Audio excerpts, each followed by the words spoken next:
himself, working his hands by his side even as he tried a casual stance. He looked over at Leira and saw a familiar pain in her face. Bits and pieces of lost family coming together again. This time, not by her reckoning. An old hurt echoed through his chest for what he had lost. "No one's going to sit down at the table?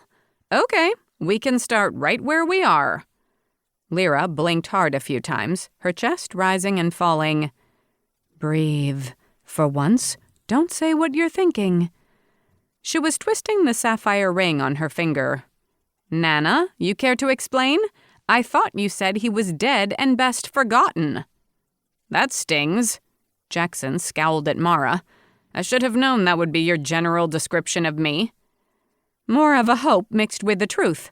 For a while. What I told you in your shack was true. Hate me," she said, pointing at Leira. "She's still your daughter." "More of a cabin than a shack, and I can't stay in this world forever. Left my dog alone." "Already trying to leave. Now that is familiar." Mara's Texas twang grew thicker, a short burst of anger crawling up her spine.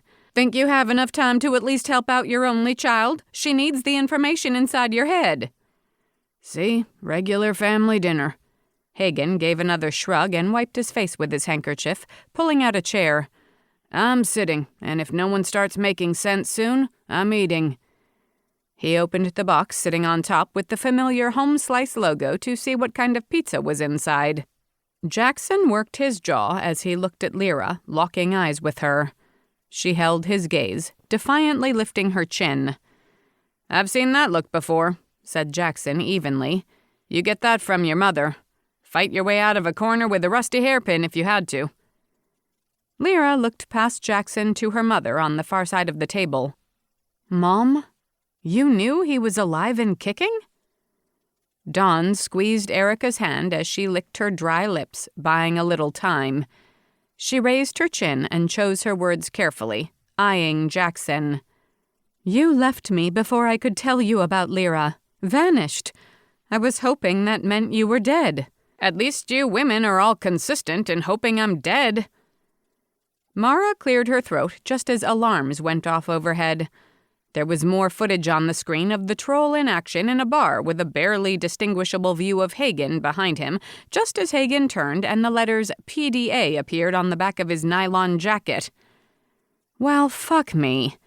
Leira stood in front of the magical screen hanging high in the air, watching the video of the troll standing well over 6 feet tall in a dark bar in Austin, growling at a trio of over-muscled meatheads. The comments were piling up underneath with people guessing if it was a fake or there were now Yetis in Austin, Texas. There were even comments about the fat dude behind the hairy beast. The other kind of trolls of a human variety making themselves known, said Leira. "This is going to make it hard to go back to Barflies. That's my favorite hidey hole. Best cheap beer in town."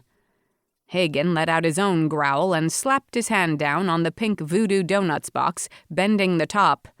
"Hey!" The troll peeked his head out from inside the box, his mouth full of chunks of chocolate donut as he looked up at the screen. "Uh-oh, that's not good." Crumbs tumbled from his shoulders and belly down around his feet. "Huh?" Yumfuck licked a finger and pressed down on the stray bits of donuts, popping them into his mouth. "Yum." A loud growl filled the room, echoing from the video. The troll looked up at the screen, surprised. "Hey, I look good. Nice angles."